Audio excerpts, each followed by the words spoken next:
Donc la thématique d'aujourd'hui, c'est une journée de formation sur le marquage SIR, qui est une thématique très intéressante parce que c'est une journée, je pense pour moi, c'est une journée de sensibilisation. Actuellement, on a sur le marché, on avait toujours des dispositifs médicaux et donc la réglementation algérienne par rapport à la loi 1811, qui vraiment, elle a accompagné et elle adopte ce qu'on appelle l'homologation des dispositifs médicaux avant leur mise sur le marché. Donc la sensibilisation et la formation d'aujourd'hui, c'est un appui par rapport aux textes réglementaires existants déjà en Algérie,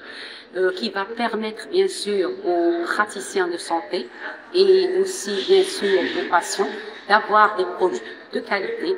sécurité et bien sûr avec grande sécurité. Bien sûr aussi de permettre aux fabricants d'avoir des produits dans des normes internationales, c'est-à-dire si je vais retrouver une seringue, parce que dans la définition du dispositif médical, on va du fil ou du coton jusqu'au scanner qui sont des dispositifs médicaux. Donc déjà pour avoir sur le marché des produits de qualité qui sont aux normes internationales, c'est pour ça que cette journée, elle ne vient qu'accompagner, on va dire, les textes existants et les procédures applicables en Algérie. Donc là, si on va aborder, bien sûr, par exemple, à notre formation d'aujourd'hui, où on retrouve l'historique des définitions, qui sont bien sûr des définitions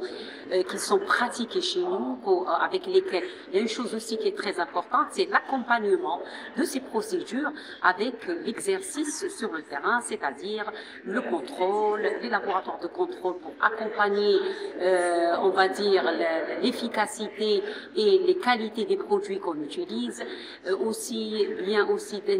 pour encourager les fabricants d'avoir, on va dire, d'avoir des procédures de travail qui sont contrôlables et faisables, parce que le dispositif médical, tel qu'on vient de le constater, c'est une auto-certification, c'est-à-dire c'est aux fabricants, aux importateurs de s'auto-certifier. Donc là, s'ils veulent vraiment que leurs produits soient sur le marché, que leurs produits soient retenus, donc c'est à eux de présenter le meilleur d'eux-mêmes, c'est-à-dire d'avoir des produits vraiment d'une renommée, d'une qualité supérieure. Parce que là, pour avoir que le patient puisse avoir, le praticien puisse avoir une sécurité d'utilisation et une confiance dans le produit. Donc c'est, on va dire, à ces fabricants et à ces importateurs de prouver l'efficacité de leurs produits.